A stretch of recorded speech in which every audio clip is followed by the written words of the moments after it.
One child would grow up to become the most feared bounty hunter in the galaxy. But his story begins not with violence, but with a father who wanted something no amount of credits could buy. Around 32 years before the Battle of Yavin, something happens on the water world of Kamino that changes galactic history forever. The Republic needs an army to fight the coming war, and they need it fast. But building an army takes soldiers, and soldiers take time to train. The Kaminoans have a solution that seems impossible. They can grow 1,000,000 warriors from the DNA of a single man. That man is Jango Fett. The Republic offers him more money than most people see in 10 lifetimes to become the genetic template for their clone army. Jango agrees, but he has one condition that surprises everyone involved. He wants a son. The Kaminoans are confused by this request. They can make him thousands of identical copies of himself, all designed to be perfect soldiers. Why does he want just one unaltered clone with no modifications? Jango explains that he wants this child to grow up normal, without the behavioral programming or accelerated aging that will make the other clones into weapons. This special clone becomes Boba Fett, genetically identical to Jango in every way, but allowed to develop as nature intended. The Kaminoans deliver on their promise, and Jango finds himself raising a son who looks exactly like him, but gets to choose his own path in life. Boba grows up in Tipoca City, surrounded by the endless storms and towering spires of Kamino. While millions of clone troopers train in the facilities below, Boba receives a very different education. Jango teaches him everything a bounty hunter needs to know: how to track targets across star systems, how to handle weapons that can drop a target from 1,000 meters, how to pilot starships through asteroid fields and hyperspace jumps. By age 10, Boba can shoot better than most adults. He knows how to fly Slave One, his father's heavily modified fire spray gunship. The ship becomes his classroom as Jango takes him along on certain bounty hunting missions. These trips give Boba a front-row seat to the dangerous life his father has chosen. Jango never hides the reality of what he does for a living. Bounty hunting means dealing with criminals, smugglers, and people who solve problems with violence. But Jango also teaches Boba about honor, about keeping your word, and about the importance of family. The boy learns that being a Mandalorian means more than just wearing armor and carrying weapons. Their peaceful life on Kamino comes to an end when Obi-Wan Kenobi arrives. The Jedi Knight has been investigating the clone army, following leads that brought him to the source. When he meets Jango and Boba in their quarters, something feels wrong. Jedi can sense deception, and Jango is hiding more than just his involvement with the clones. The confrontation escalates quickly. Obi-Wan tries to arrest Jango, who has no intention of going quietly. A massive fight breaks out on Kamino's landing platform, with Jango using every weapon in his arsenal against the Jedi Knight. Boba watches his father battle someone who seems almost impossible to defeat. When things look desperate, Boba acts on instinct. He jumps into Slave One's gun turret and opens fire on Obi-Wan, trying to help his father escape. The 10-year-old handles the ship's weapons with skill that would impress veteran gunners. His covering fire gives Jango the opening he needs to reach the ship. Father and son blast away from Kamino, with Obi-Wan in pursuit. They've escaped the immediate danger, but Jango knows the Jedi won't give up easily. Their next destination is Geonosis, where Count Dooku has been gathering the Separatist forces. Jango has commitments to honor, even with a Jedi on his trail. Geonosis becomes the site of the first major battle of the Clone Wars. Jango brings Boba to the execution arena where the Separatists plan to kill several captured Jedi. What should be a simple execution turns into chaos when Mace Windu leads a strike force of 200 Jedi into the arena. The battle that follows changes everything. Jango fights alongside battle droids and other mercenaries against the Jedi assault. His weapons and tactics make him dangerous even against Force users, but the odds are overwhelming. In the confusion of combat, with blaster fire and lightsabers flashing everywhere, Jango faces off against Mace Windu. The duel lasts only seconds. Mace Windu's purple lightsaber cuts through Jango's defenses and ends his life instantly. The most feared bounty hunter in the galaxy dies in front of thousands of witnesses, including his 10-year-old son. Boba watches his father fall and feels something break inside his chest. The man who taught him everything, who showed him how to be strong and honorable, is gone. When the immediate fighting moves away from their section of the arena, Boba walks out onto the sand. He finds his father's helmet lying where it fell and picks it up with small hands.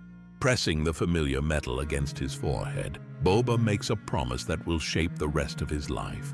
He will never forget what Mace Windu took from him. The Jedi who killed his father will pay for this loss, no matter how long it takes. The Battle of Geonosis ends with a Republic victory. But for Boba Fett, it marks the beginning of a much longer war. He's no longer a child learning about the galaxy from his father's stories. He's an orphan with a grudge, and he has all the skills Jango taught him to make that grudge count.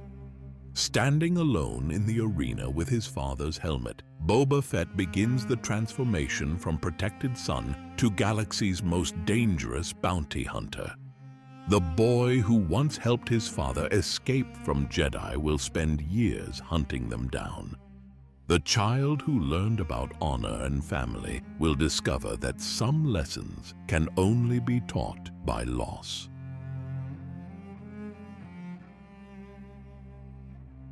A 10-year-old boy with nothing left to lose is about to become one of the most dangerous people in the galaxy. Sometimes the smallest flames burn the hottest.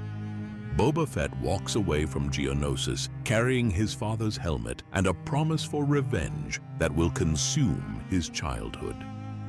The Clone Wars are raging across thousands of star systems, but Boba only cares about one target.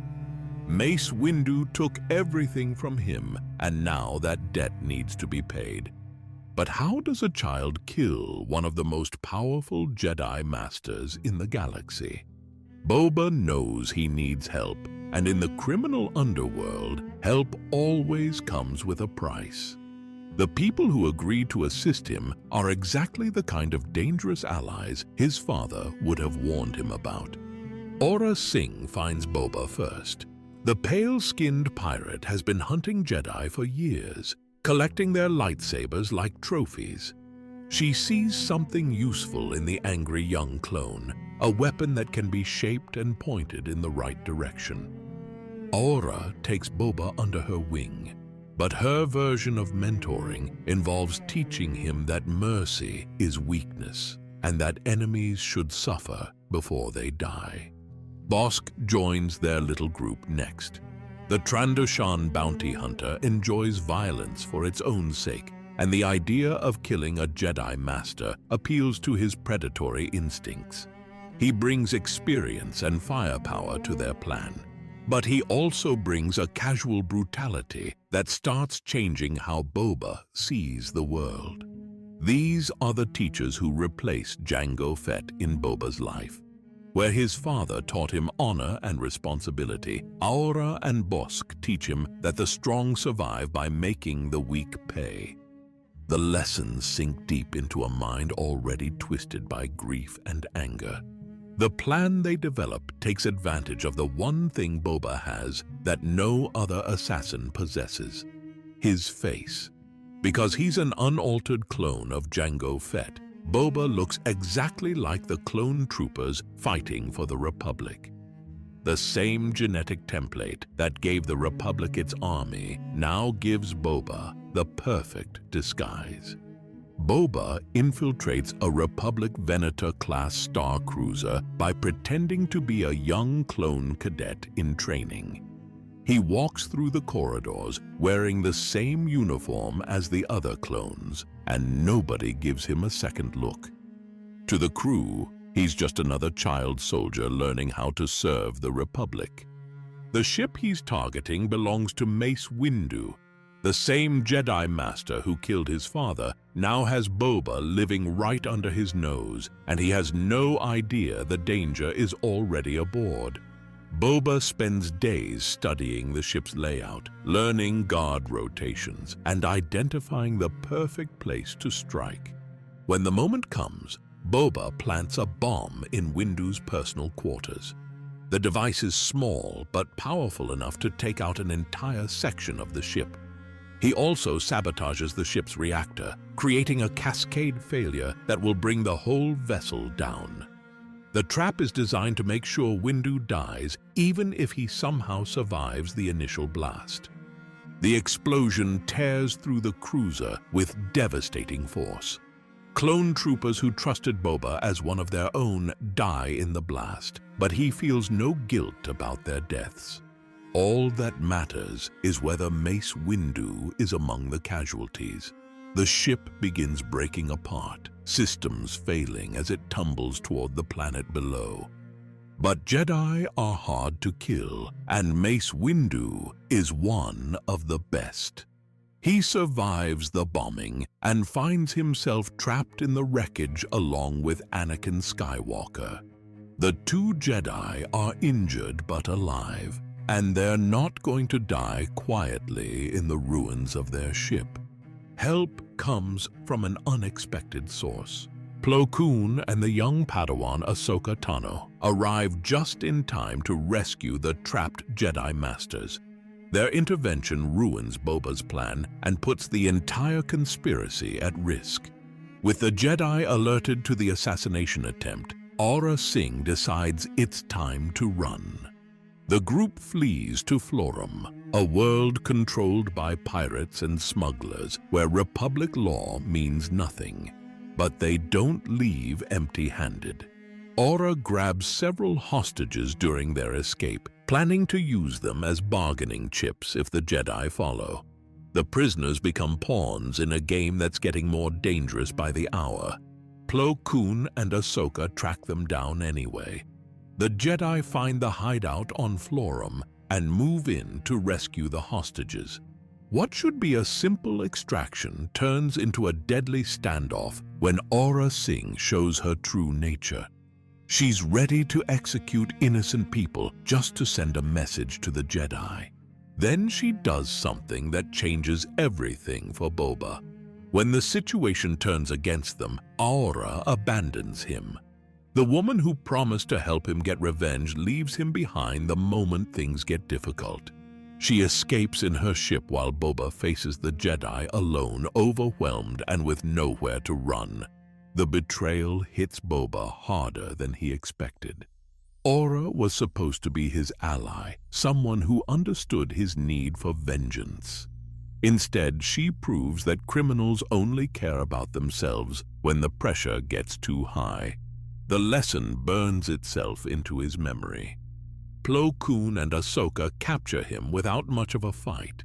The young Padawan looks at Boba with something like pity, seeing a child who's been twisted by grief and bad influences. But Plo Koon recognizes the danger. This isn't just an angry kid. This is someone who's already killed Republic soldiers and will do it again if given the chance. They bring him face to face with Mace Windu, the target of all his rage and planning. Standing before the Jedi Master who killed his father, Boba feels all the anger of the past months boiling over. He tells Windu that he will never forgive him for what happened on Geonosis. Windu's response is cold and final. He tells Boba that he'll just have to learn to live with what happened. There's no apology, no expression of regret. To Windu, Jango Fett was an enemy who died in battle, and that's the end of the story. He doesn't see the broken child in front of him, only another criminal who needs to be stopped. The Republic authorities sentence Boba to prison on Coruscant. The boy who started this adventure seeking justice for his father ends up locked in a cell with the galaxy's worst criminals.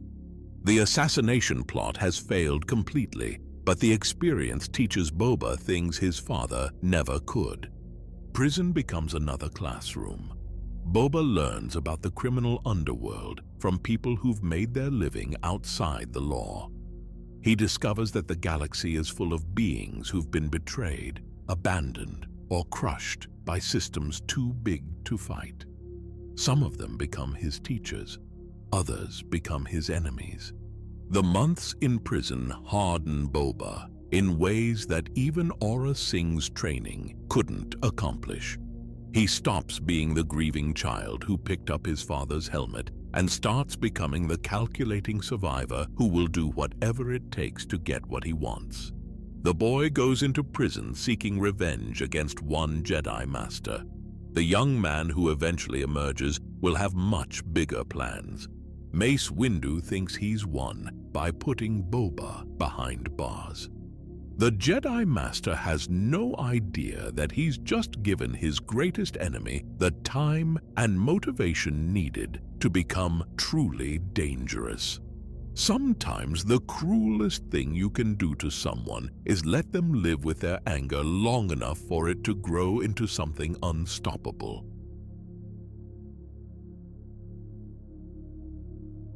Prison was supposed to be the end of Boba Fett's story. Instead, it becomes the beginning of his rise to power in the galaxy's criminal underworld. Boba doesn't spend long behind bars on Coruscant. The same criminal connections that got him into trouble also provide his way out. When opportunity knocks, it comes wearing the face of the deadliest bounty hunter in the galaxy. Cad Bane has been watching Boba from a distance. The blue-skinned Duros remembers working with Jango Fett in the past, and he sees potential in the boy who carries that same genetic code. When Bane needs someone inside the prison for his own schemes, Boba becomes the perfect tool. The escape happens during chaos that nobody sees coming. Obi-Wan Kenobi has gone undercover in the same prison, disguised as a bounty hunter named Rocco Hardeen. His mission is to investigate a plot against the Chancellor, but his presence creates an opportunity that Cad Bane is quick to exploit. Bane pays Boba to start a fight with the undercover Jedi in the prison cafeteria. The teenager doesn't know he's throwing punches at one of the galaxy's most famous Jedi Masters. All he knows is that someone is offering him a chance to cause trouble and get paid for it.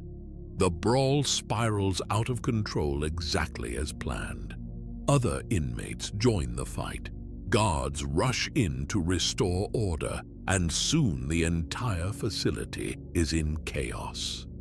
In the confusion, Boba, Bossk, and dozens of other prisoners fight their way to freedom. The riot provides perfect cover for their escape. Walking away from that prison, Boba Fett finds himself with new allies and a reputation that opens doors in the criminal underworld. Cad Bane takes an interest in the young clone, seeing something valuable in his combination of skill and anger. Bane becomes Boba's next teacher, but this relationship is different from what he had with Aurra Singh. Where Aurra abandoned him when things got dangerous, Bane actually invests time in developing Boba's talents. The Duros bounty hunter had worked with Jango Fett in the past, and he sees echoes of that partnership in training the son. Under Bane's guidance, Boba learns the finer points of the trade: how to track targets across multiple star systems using ship registrations and credit transactions, how to handle weapons in zero gravity or high wind conditions, how to read people well enough to know when they're lying or planning to betray you. The lessons go deeper than just technical skills. Bane teaches Boba that reputation is everything in their business. Clients hire bounty hunters based on fear and respect, and both qualities need to be carefully maintained. Complete your contracts, eliminate competition, and never let anyone think you're weak. These teachings shape Boba's approach to the profession in ways that will last his entire life. He learns to be calculating rather than emotional, methodical rather than reckless. The angry child who tried to blow up Mace Windu starts becoming the cold professional who will terrorize the galaxy for decades. By his late teens, Boba has grown skilled enough to form his own crew. He recruits Bossk, the Trandoshan who helped with his first revenge plot, along with other hunters like Dengar.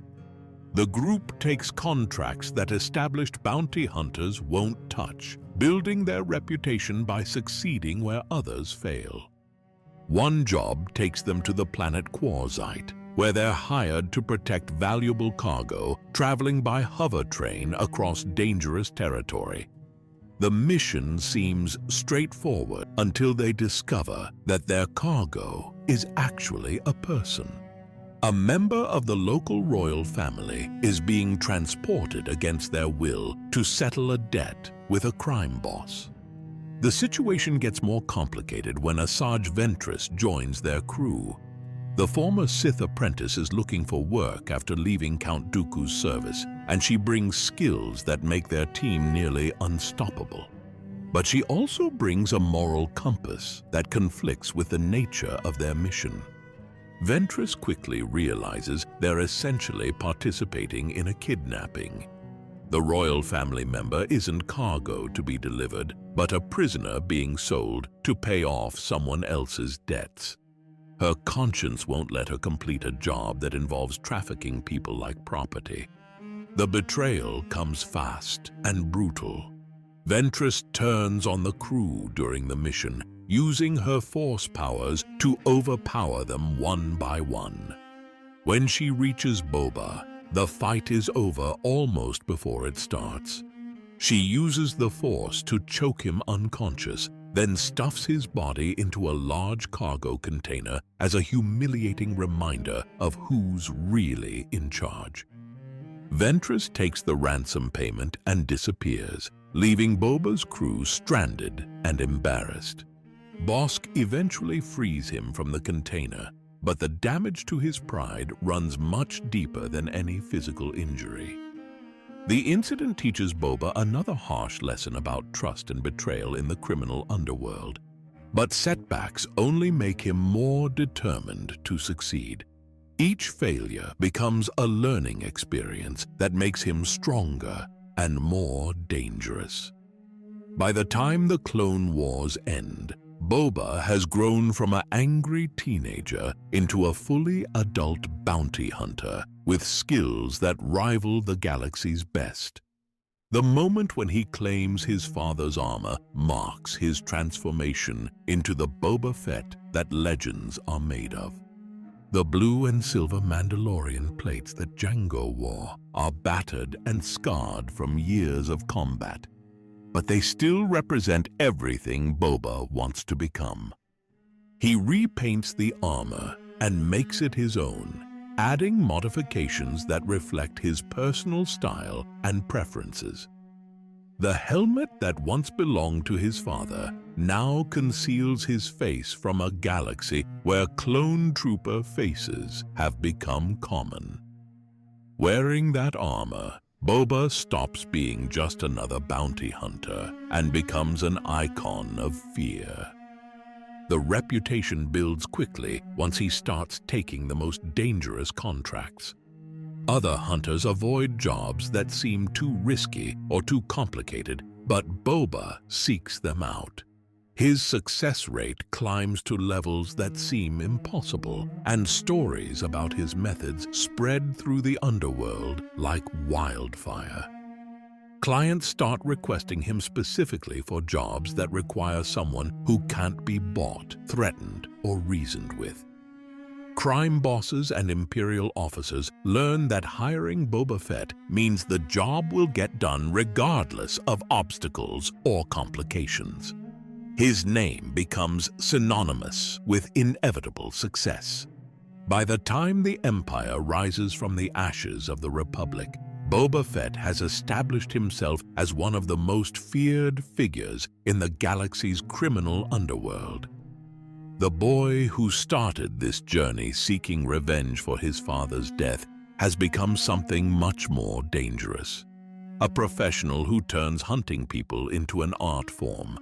The armor, the ship, the reputation, and the skills all come together to create a legend that will terrorize targets across the galaxy for decades to come. Boba Fett is no longer just Jango's son or Cad Bane's student. He's become something entirely his own, and the galaxy is about to find out just how dangerous that can be.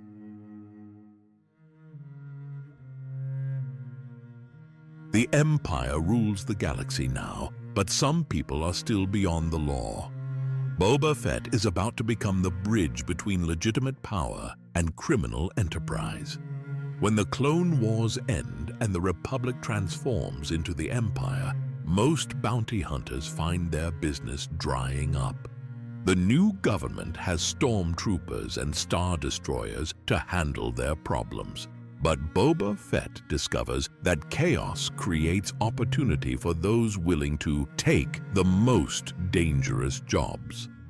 The Empire may control star systems and trade routes, but they can't be everywhere at once. Crime bosses still need people eliminated quietly. Imperial officers still have enemies they can't deal with through official channels. Rebels and deserters still need to be tracked down without creating embarrassing headlines. Boba positions himself as the solution to problems that can't be solved through normal means. His reputation for completing impossible contracts spreads through both the criminal underworld and Imperial command structures. When someone absolutely has to disappear, they call Boba Fett. Jabba the Hutt becomes one of his most reliable clients. The massive slug who controls organized crime on Tatooine values two things above everything else: results and discretion. Boba delivers both without asking uncomfortable questions about the targets or the reasons they need to die. The relationship works because both parties understand what they're getting. Jabba gets access to the galaxy's most effective killer.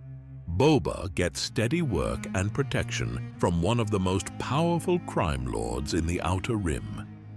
Neither expects friendship or loyalty beyond their financial arrangements. Working for Jabba means dealing with smugglers, pirates, and debtors who think they can cheat the Hutt crime family.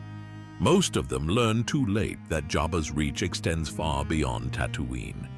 When Boba comes calling with a warrant for their capture, running becomes pointless and fighting becomes suicidal.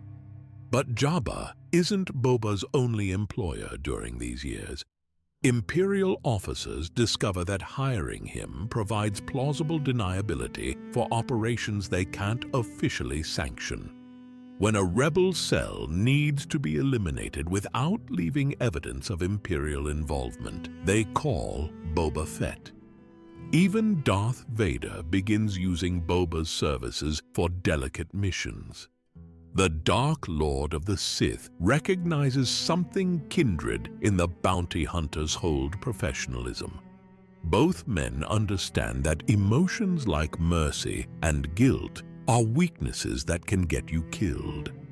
The jobs Vader gives him are different from typical bounty hunting contracts. These missions require someone who can operate independently, think strategically, and eliminate targets that even stormtrooper legions can't handle. Boba's success rate on these assignments cements his reputation at the highest levels of Imperial command. By the time the Galactic Civil War begins, Boba Fett has become something unique in the galaxy. He's a criminal who works with the Empire, a mercenary trusted by Sith Lords, and a bounty hunter feared by both rebels and loyalists. His green armor becomes a symbol that means different things to different people, but always spells trouble. The first public glimpse of this relationship comes on Tatooine when Jabba confronts Han Solo about an unpaid debt. Boba stands in the background during their meeting at Docking Bay 94, silent but unmistakably present. He doesn't speak or draw his weapons, but everyone in that hangar understands what his presence means. Han Solo owes Jabba money, and if he doesn't pay, Boba Fett will collect the debt in blood. The threat is implicit but crystal clear. Jabba doesn't need to explain what will happen to people who default on their loans when he has the galaxy's deadliest bounty hunter on retainer. This scene reveals how far Boba has come from the angry child who tried to assassinate Mace Windu. He's learned to use intimidation as effectively as violence, to make his reputation do half the work before he even draws a weapon. The mere sight of his armor is enough to make most people reconsider whatever they were planning to do. His arsenal has grown to match his reputation. Slave One has been modified with weapons and sensors that make it one of the most dangerous ships in space. His Mandalorian armor now carries enough firepower to level a small building. The Gaddafi stick, jetpack, and wrist rockets turn him into a one-man army capable of taking on entire squads of enemies. But the real weapon is his mind. Years of training under masters like Cad Bane have taught him to think several moves ahead of his targets. He studies their habits, identifies their weaknesses, and plans his approach with the precision of a chess master setting up checkmate. Boba's methods become legendary throughout the galaxy. He doesn't just capture or kill his targets, he does it in ways that send messages to anyone else considering similar behavior. A pirate captain found frozen solid in his own cargo hold. A corrupt imperial governor discovered hanging upside down from his office ceiling. A rebel spy who simply vanished without a trace, leaving only his empty clothes behind. These signature kills serve dual purposes. They eliminate specific threats and create psychological warfare that prevents future problems. Other criminals start paying their debts to Jabba on time. Imperial officers think twice before betraying their oaths. Rebel operatives look over their shoulders and wonder if Boba Fett is already tracking them. The reputation creates a feedback loop that makes him even more valuable. Clients are willing to pay premium rates for someone whose very presence terrifies their enemies. The fear factor becomes as important as his actual skills, allowing him to complete some missions without firing a single shot. Other bounty hunters watch Boba's rise with mixtures of envy and respect. Some try to copy his methods or compete for his contracts. Most learn that challenging him directly is a quick way to end up as another cautionary tale in cantinas across the galaxy. By the time the Rebel Alliance scores its first major victory against the Death Star, Boba Fett has established himself as the gold standard for bounty hunters. Crime bosses and Imperial commanders consider him the ultimate solution to unsolvable problems. His success rate approaches perfection, and his discretion is absolute. The relationship with Jabba continues to deepen during this period. What started as a simple business arrangement evolves into something approaching trust. Jabba knows he can rely on Boba for jobs that would be impossible for anyone else. Boba knows that Jabba's protection allows him to operate freely in regions where other hunters would be killed on sight. This partnership sets the stage for everything that follows. When the Empire needs someone to track down the most wanted smuggler in the galaxy, they know exactly who to call. When Han Solo becomes public enemy number 1, his fate is sealed the moment Boba Fett accepts the contract. The boy who once sought revenge against a single Jedi Master has become the hunter that entire star systems fear. The galaxy's most dangerous problems now have a simple solution. Call Boba Fett and wait for results. The only question is whether anyone will be left alive to pay his fee.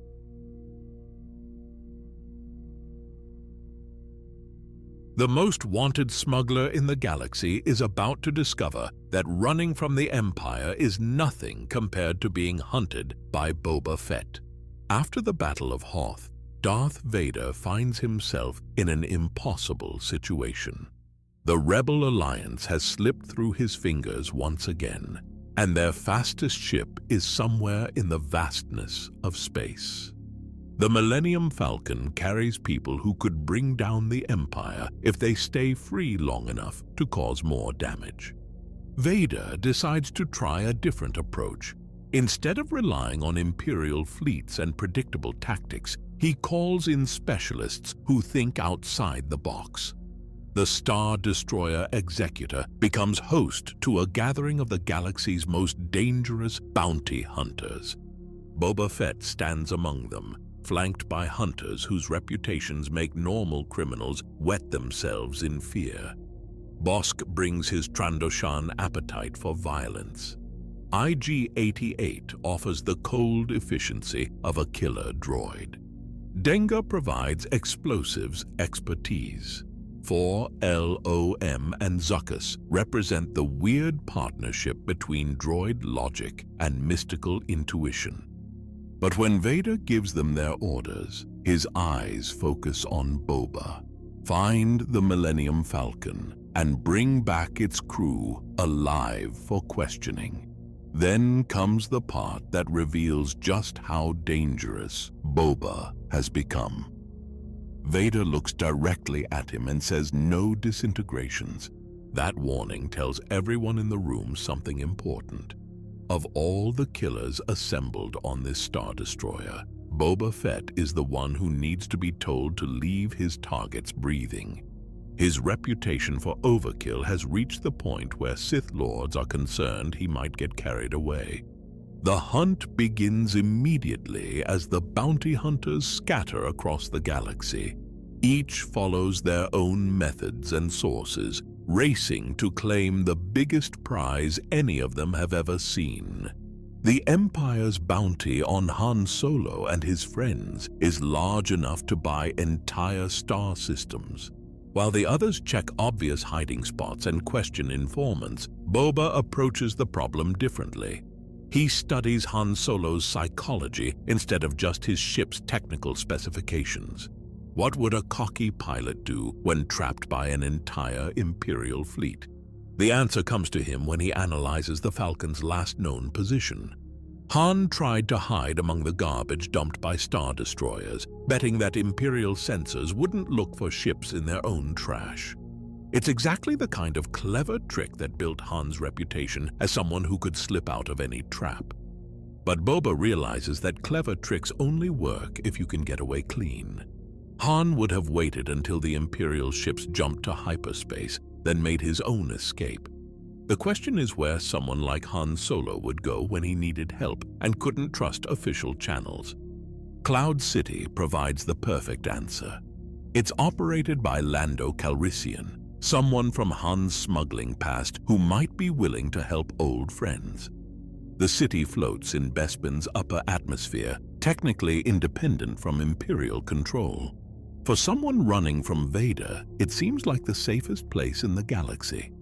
Boba gets to Bespin first and contacts the Empire. By the time the Millennium Falcon arrives, Vader's trap is already waiting. Imperial forces have taken control of Cloud City without firing a shot, and Lando has been forced to betray his old friend to protect his people. The ambush works perfectly. Han Solo walks into what he thinks is a safe haven and finds Darth Vader sitting at the dinner table. There's no dramatic chase or firefight. Just the sudden realization that the greatest smuggler in the galaxy has finally run out of tricks. Boba watches the capture with professional satisfaction. This is what happens when you combine careful planning with patient execution. While other hunters rely on luck and firepower, he uses intelligence and strategy to make his targets walk into their own cages. But then Vader announces plans that threaten Boba's payday. The Dark Lord wants to test carbon freezing technology on Han Solo before transporting him to the Emperor.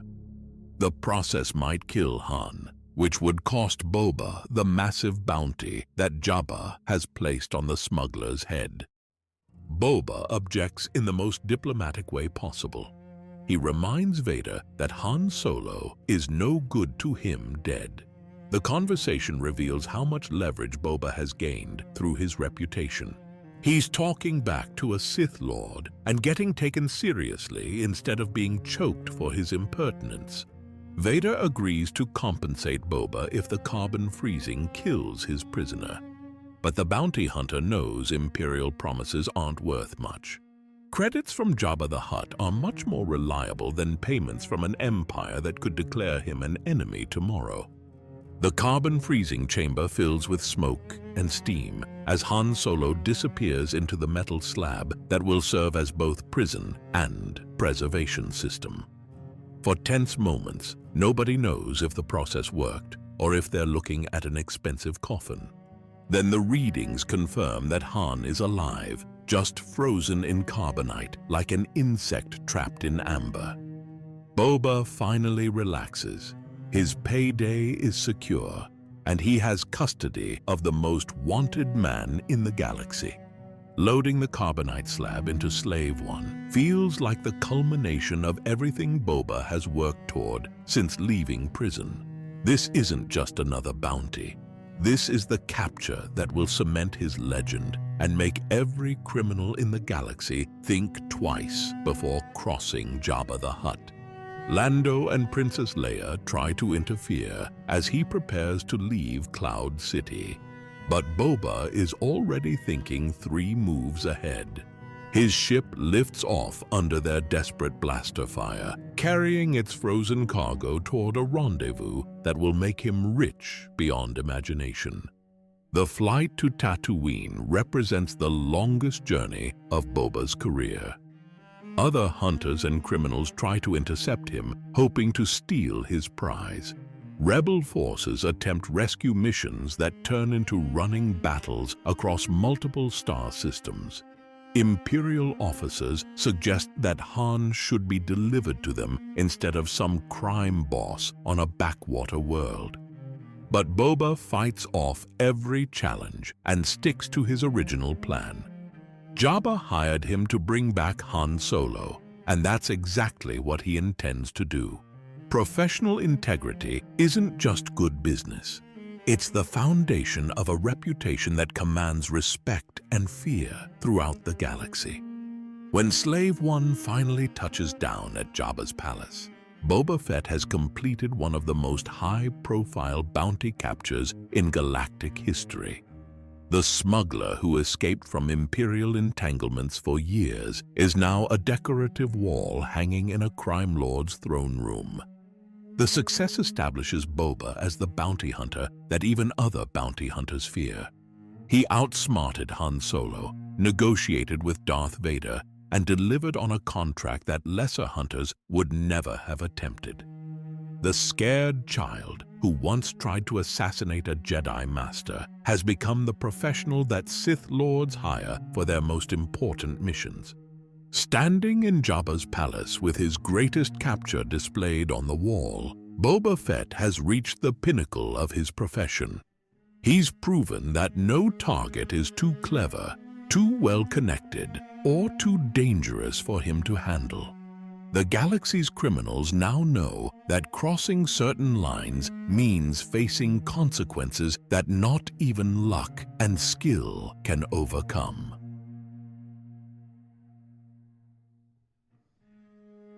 The galaxy's most feared bounty hunter is about to discover that sometimes the biggest threats come from the smallest mistakes. Boba Fett stands in Jabba's palace as the frozen Han Solo hangs on the wall like a trophy.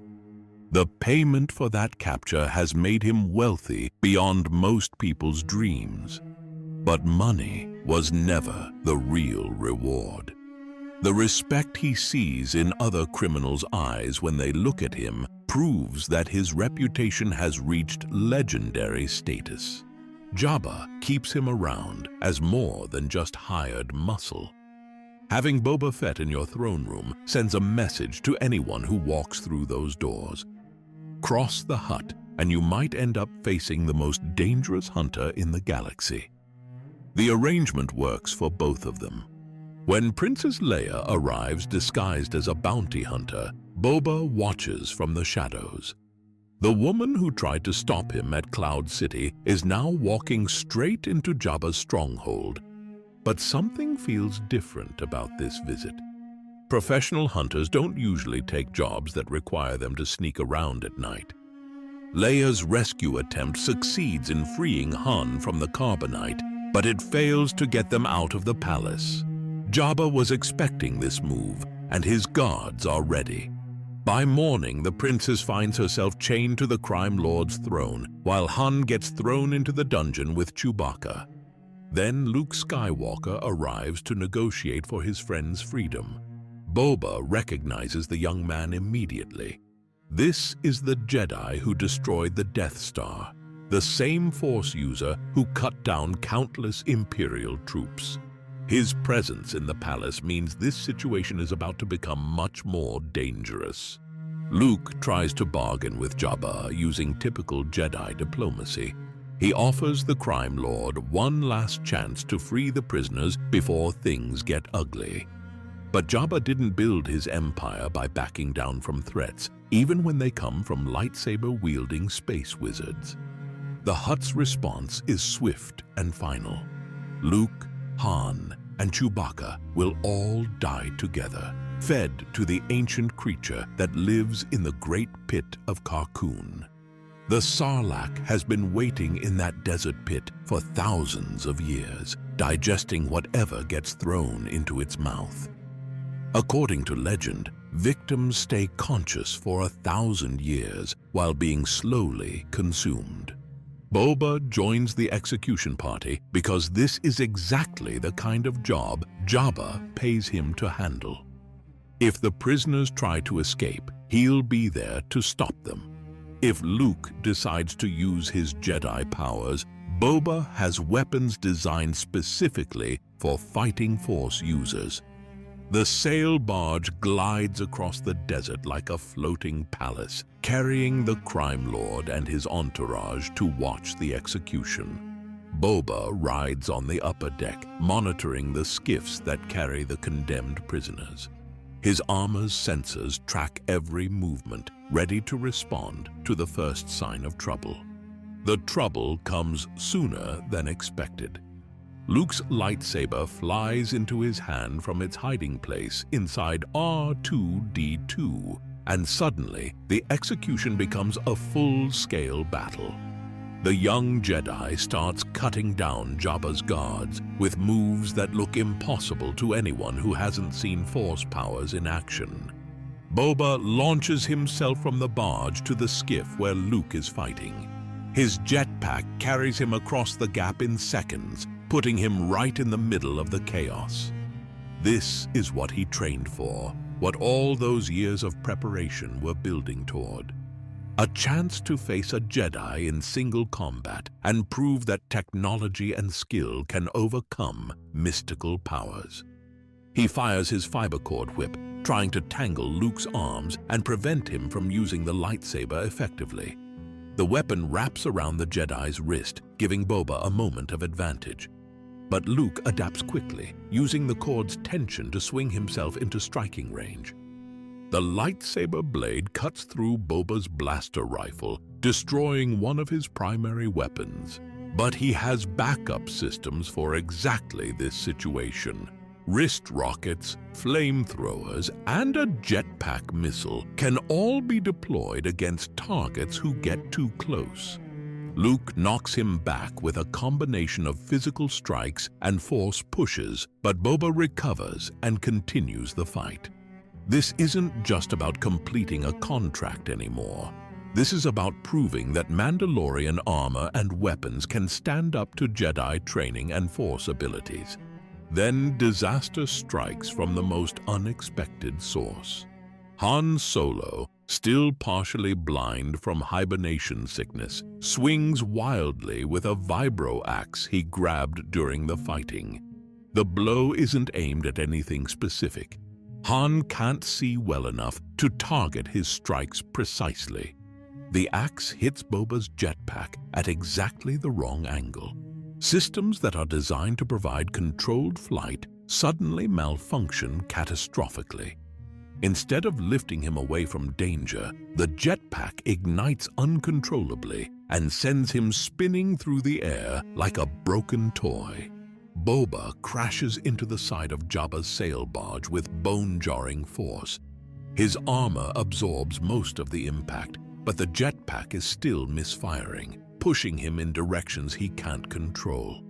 The malfunction sends him tumbling toward the one place on this battlefield where even Mandalorian armor can't save him. The Sarlacc pit opens below him like the mouth of some ancient demon. Boba falls into the creature's digestive chamber, past rows of teeth designed to prevent escape. His screams echo off the pit walls as he disappears into the monster's belly. The Sarlacc lets out a satisfied burp, the only sound marking the end of the galaxy's most feared bounty hunter. Everyone watching assumes they've just witnessed Boba Fett's death. The man who never failed to complete a contract has been defeated by pure accident. Luke and his friends complete their escape, destroying Jabba's sail barge and ending the crime lord's reign over Tatooine. They fly away believing that Boba Fett died in the Sarlacc pit, just another casualty of their fight for freedom. For years, that's where the story ends. The legend of Boba Fett concludes with him being digested by a desert monster, his reputation destroyed by a single moment of bad luck. The hunter who tracked Han Solo across the galaxy falls victim to a blind swing from that same smuggler. It seems like the most humiliating possible end for someone who built his life on precision and control. All the training, all the victories, all the carefully constructed fear means nothing when a malfunctioning jetpack sends you into a creature's mouth. The galaxy moves on without its most dangerous bounty hunter. Criminals breathe easier knowing that Boba Fett can no longer track them down. Imperial officers look for new solutions to problems they once solved by hiring him. The green and red armor that terrorized targets across the galaxy becomes just another cautionary tale about overconfidence. But legends have a way of refusing to die quietly. Sometimes the most impossible survivals happen when everyone stops watching. Sometimes the galaxy's most dangerous predators prove harder to kill than ancient monsters expect. In the depths of the Sarlacc pit, something is stirring, something that refuses to accept defeat, even when defeat seems absolute.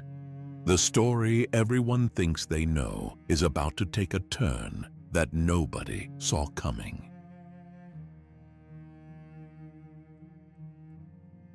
Death is just another challenge to overcome when you refuse to give up. Boba Fett is about to prove that some people are too stubborn to die, even when trapped inside a living nightmare. The inside of the Sarlacc feels like waking up in hell.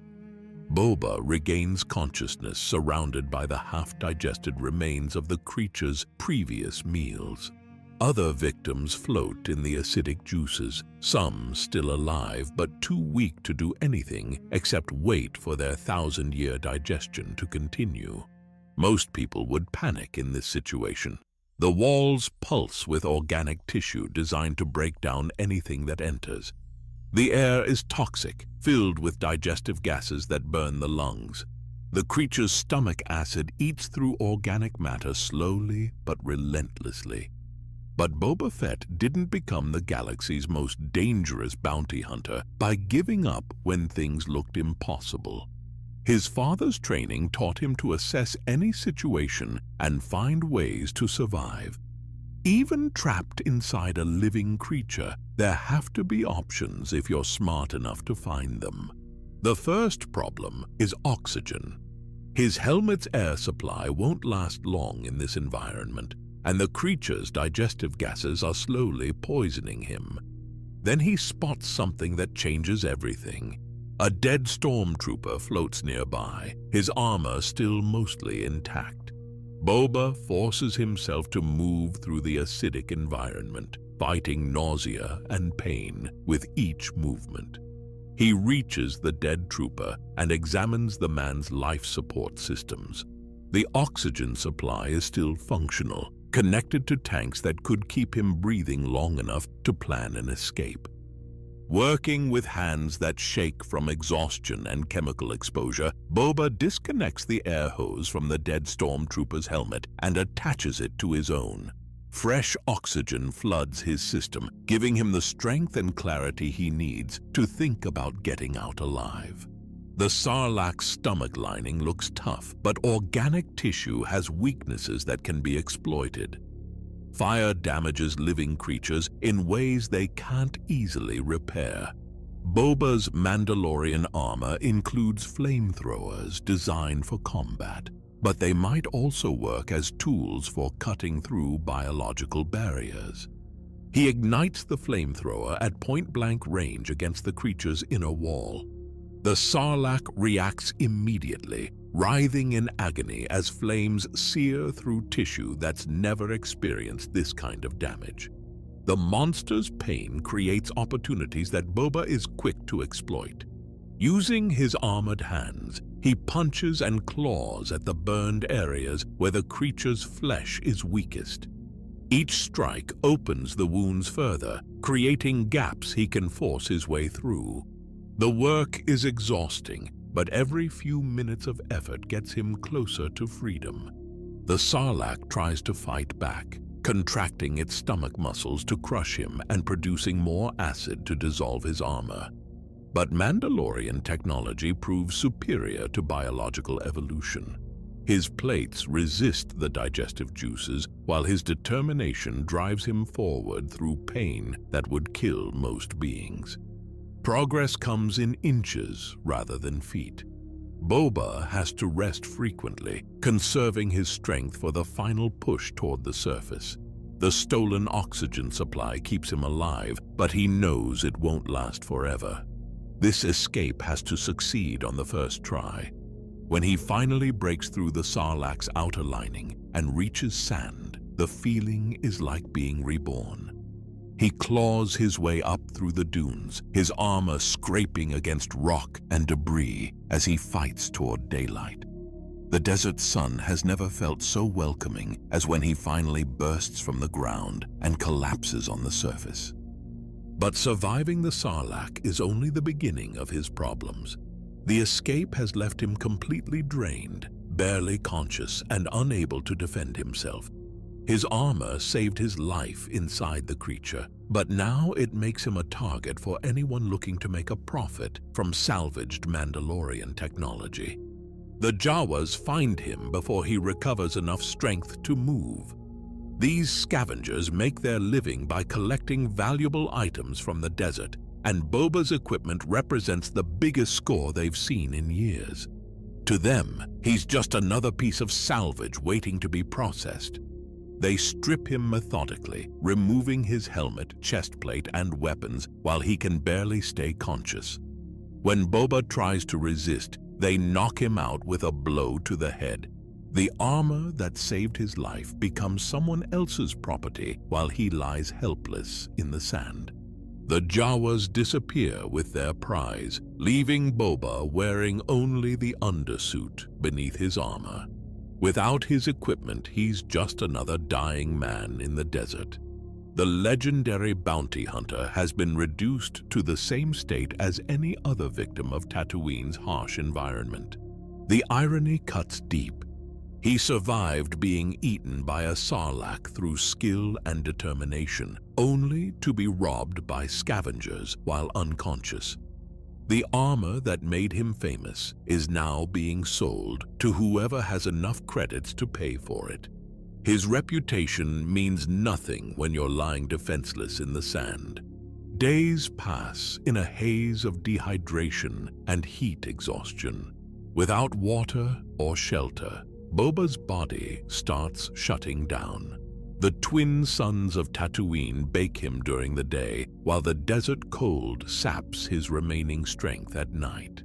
Survival becomes a matter of hours rather than days. Then the Tusken raiders find him during a sandstorm. The Sand People are used to discovering bodies in the desert, but this one is still breathing.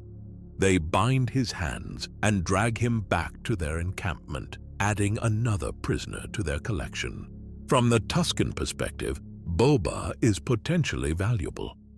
Desert survivors are rare, and someone tough enough to live through whatever put him in this condition might be useful for labor or trade.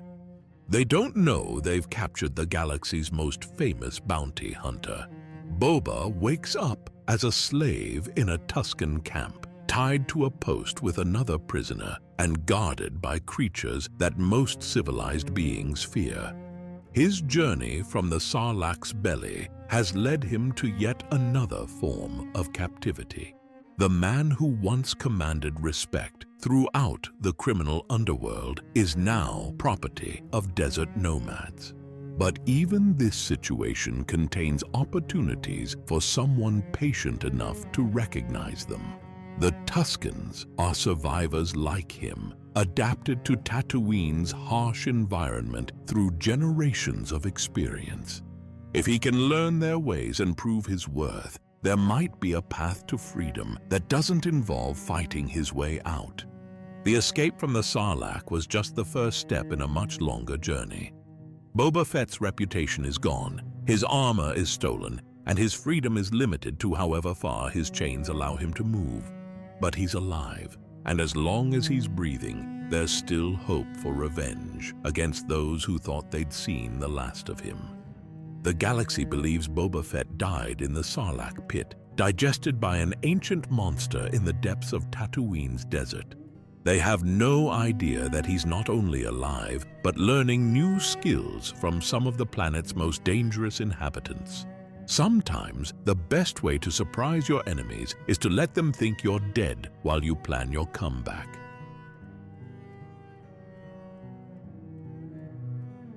The galaxy's most dangerous bounty hunter is about to learn that survival sometimes means becoming something completely different from what you were before. Boba Fett wakes up tied to a post in a Tusken raider camp, sharing his predicament with a Rodian prisoner who looks just as terrified as he feels. A massive god creature called a Massif watches them both with predatory interest. The beast's job is simple. If either prisoner tries to escape, it will hunt them down and bring back whatever pieces remain. The Tuskens treat their new captives exactly like property. Boba gets water when they remember to give it to him, food when they have extra, and beatings when he shows any sign of resistance. The famous armor that once made him a legend is gone, replaced by the simple clothes of someone who owns nothing. But even as a prisoner, Boba's training kicks in. He studies his captors, learning their routines and looking for weaknesses. One night, he decides to make his move. Using the Massif's own teeth, he cuts through the ropes binding his hands. Freedom seems within reach for the first time since the Sarlacc. The Rodian prisoner ruins everything. Instead of helping or staying quiet, he alerts the Tuskens to Boba's escape attempt. The betrayal stings worse than the physical punishment that follows. Even among fellow prisoners, trust is a luxury that can get you killed. Boba runs into the desert anyway, hoping his survival skills will give him an advantage over desert nomads. The hope lasts exactly as long as it takes the Tusken warriors to catch up with him on foot. They move through the sand like it's solid ground, tracking him by signs he doesn't even know he's leaving. The fight that follows proves how much Boba has lost, along with his armor. The Tusken warrior who confronts him moves with the fluid precision of someone who's been training with traditional weapons since childhood. Boba's hand-to-hand combat skills are impressive, but they're designed for someone wearing Mandalorian armor and carrying modern weapons. The Gaddafi stick catches him across the head with enough force to knock him unconscious. When he wakes up, the ropes are tighter and the guards are more vigilant. The failed escape attempt has earned him harsher treatment, but it's also shown the Tusken chief something important about his character. The next day brings new forms of misery. The Tusken child, who turns out to be the chieftain's son, puts Boba and the Rodian to work digging for black melons. These small desert gourds contain the water that keeps the tribe alive during the harshest seasons. Finding them requires hours of back-breaking labor under Tatooine's twin suns. Boba digs with growing frustration, tethered by a rope that prevents him from wandering too far from his assigned spot. He tries to convince the Rodian to join him in another escape attempt, but his fellow prisoner has learned to accept captivity as better than death. The conversation reveals how differently people respond to hopeless situations. Then something bursts from the sand that makes their human conflicts seem meaningless. A massive, six-limbed creature erupts from the dunes like a nightmare given form. The monster is ancient and hungry, awakened by their digging from whatever rest it was enjoying beneath the desert floor.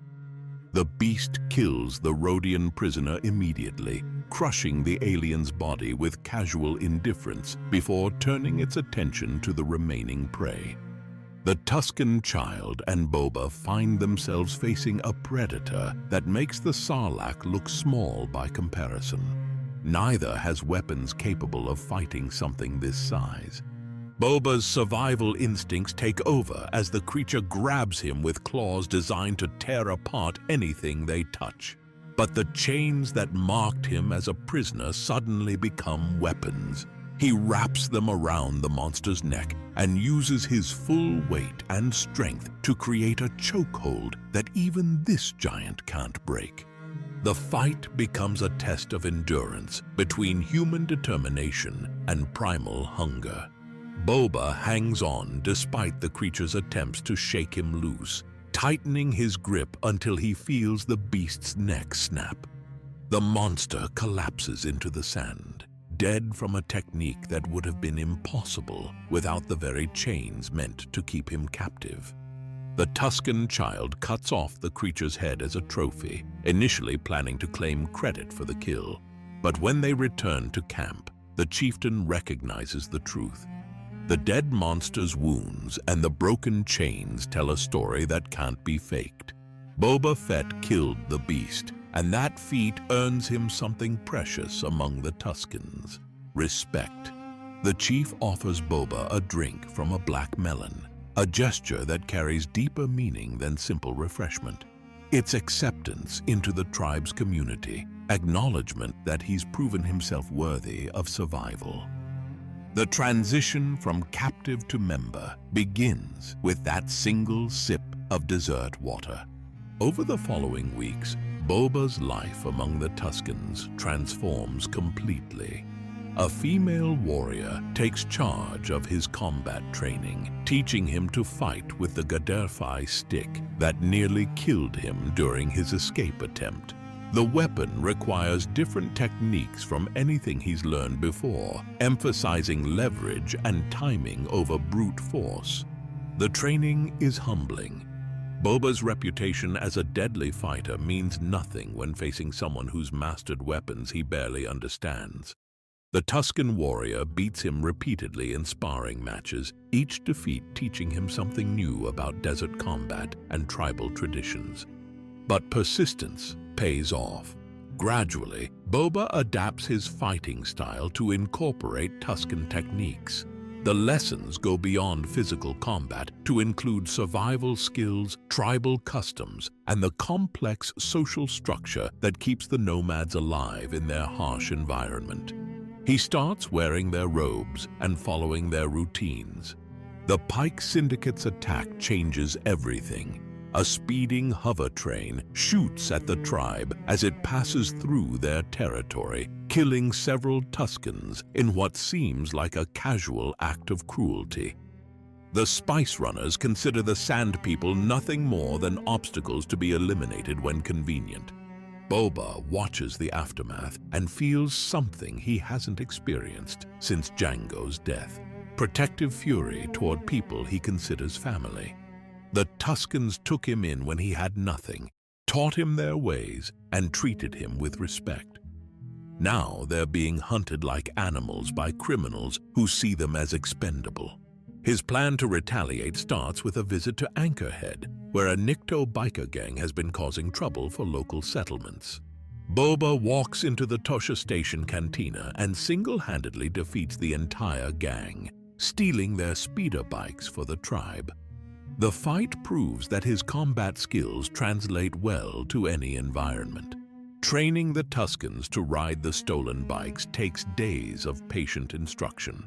These nomads are used to traveling on foot or riding banthas, but swoops require different balance and timing.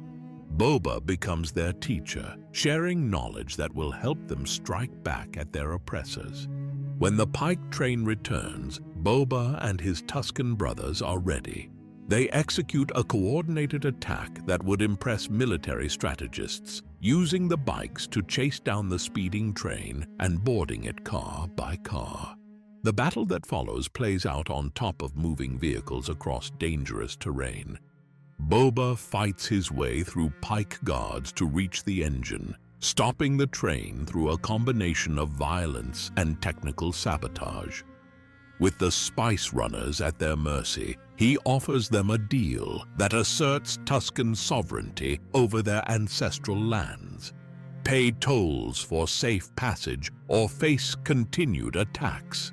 The Pikes agree, intimidated by warriors they dismissed as primitive savages. The victory celebration that follows shows Boba how much he's changed. He's no longer the isolated bounty hunter who worked alone and trusted no one. He's found a family worth fighting for. The Vision Quest ritual marks his complete transformation. The Tusken chief offers him a small lizard whose essence sends him into a guided hallucination. In his visions, Boba confronts his past traumas and emerges with a new understanding of his identity.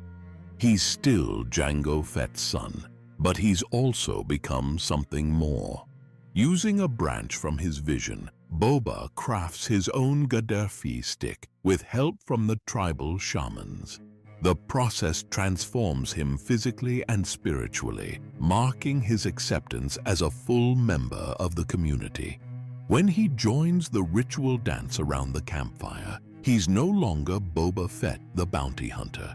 He's a Tusken warrior who happens to share DNA with a famous Mandalorian. The man who once inspired fear across the galaxy has found peace in one of its most hostile environments. The armor and reputation that defined him for so long have been replaced by robes and traditions that connect him to something larger than himself. For the first time since Geonosis, Boba Fett is truly home.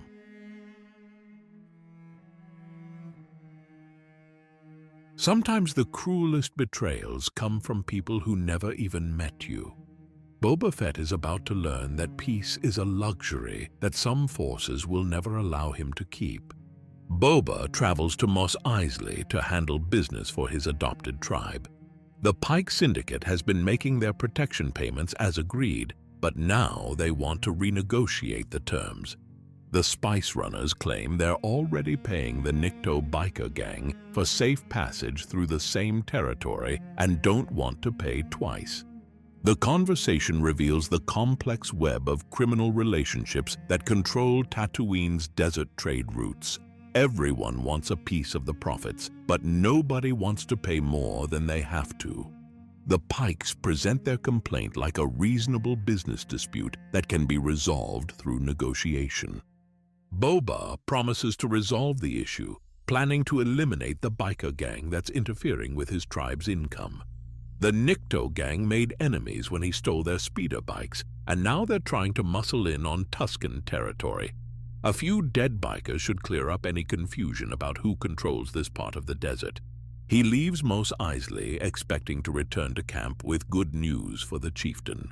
The protection racket is working exactly as planned, generating steady income while keeping Spice Runners from attacking his people. The Tuskens have found a way to profit from their ancestral lands without abandoning their traditional way of life. But when Boba crests the dunes overlooking the tribal camp, he finds a scene that stops his heart. Smoke rises from burning tents while bodies lie scattered across the sand. Banthas and Tuskens alike have been slaughtered, their blood staining the ground where children once played and warriors once trained. The systematic nature of the destruction tells a story of calculated vengeance rather than random violence. Whoever did this wanted to send a message by eliminating every living thing in the camp. They left no survivors to carry tales of mercy or explain what provoked the attack.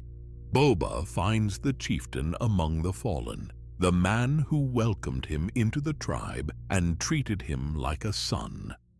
The female warrior who taught him to fight with the Gaddafi lies nearby, her weapon broken in what must have been her final battle. Everyone who mattered to him is gone. The grief hits him like a physical blow. These people took him in when he had nothing and gave him a purpose beyond simple survival. They taught him about family, honor, and belonging to something larger than himself. Now, they're all dead because of decisions he made and deals he negotiated. He performs the funeral rites with trembling hands, building a pyre large enough for the entire tribe. The flames consume bodies that should have lived for decades more, along with the Gaddafi stick he crafted during his vision quest. The weapon that symbolized his acceptance into their community burns with the people who gave it meaning. Among the ruins, he finds graffiti marking the Kintan Striders gang as responsible for the massacre. The symbol confirms what he already suspected. The Nikto bikers killed his family in revenge for the bar fight and stolen speeder bikes. Their territorial dispute with the Pikes provided the perfect excuse for mass slaughter. The fury that builds inside Boba feels different from his childhood anger over Jango's death. This rage is colder, more focused, and infinitely more dangerous. The Nikto gang thinks they've eliminated a threat by wiping out the Tuskens. They have no idea they've just created their worst nightmare. Alone again for the first time in months, Boba sets out across the desert with his Bantha as his only companion. The solitary journey gives him time to process what he's lost and plan what comes next.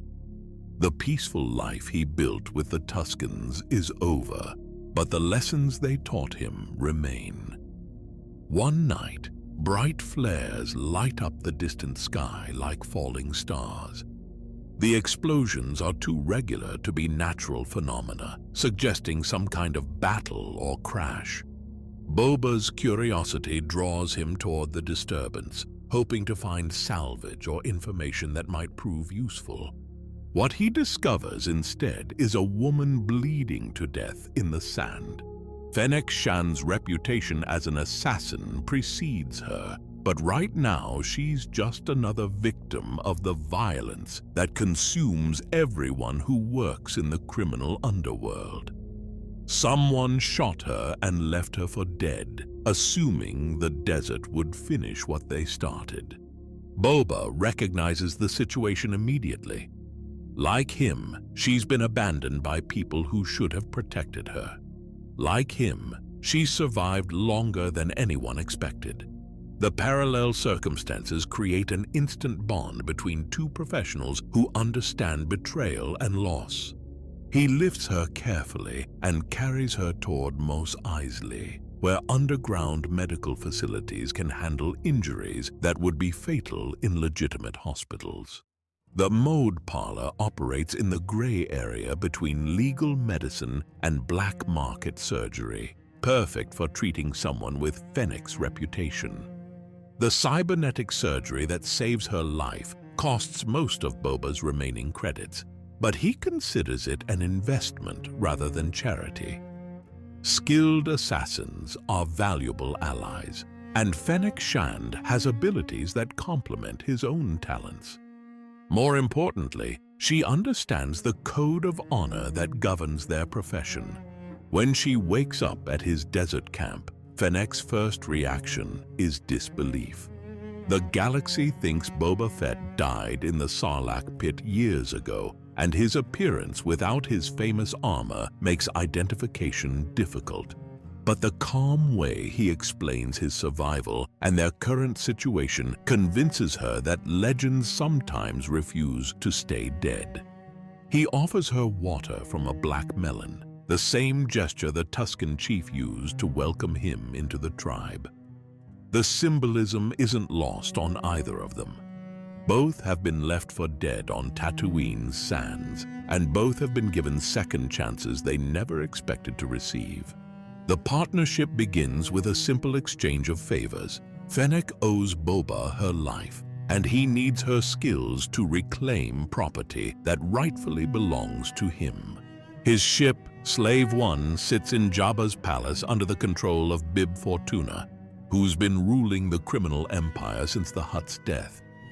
Infiltrating the palace will require the kind of precision teamwork that made both of them legendary in their respective fields. Boba brings tactical planning and intimate knowledge of the target location. Fennec provides stealth capabilities and marksmanship that can eliminate threats from impossible distances. The mission represents more than just recovering a stolen ship. It's Boba's first step toward reclaiming his identity as someone who shapes events rather than merely surviving them. The passive existence he's maintained since escaping the Sarlacc is about to end. Fennec agrees to help not just because of the debt she owes, but because she recognizes something kindred in Boba's approach to their profession. Both understand that reputation matters more than credits in their business. Both value loyalty over convenience. Both have learned that the galaxy respects strength more than mercy. Standing together in the desert where they both should have died, Boba Fett and Fennec Shand begin planning their return to the criminal underworld that thought it was finished with them. The galaxy is about to rediscover that some legends are too dangerous to stay buried.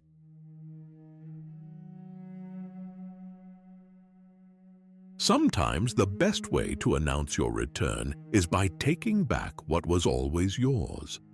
Boba Fett and Fennec Shand are about to remind the galaxy that dead legends make very dangerous enemies.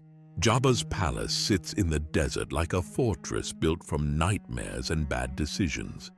Since the Hutt's death, Bib Fortuna has been running the criminal empire from that same throne room where Boba once stood guard.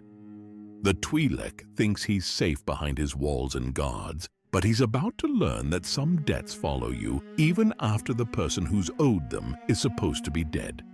Boba and Fennec spend days studying the palace's defenses, mapping guard rotations, and identifying weak points in the security system. The place is heavily defended, But most of the guards are used to dealing with drunk smugglers and desperate debtors. They're not ready for two professionals who specialize in making impossible things look easy. The infiltration begins at night when the palace is at its most vulnerable.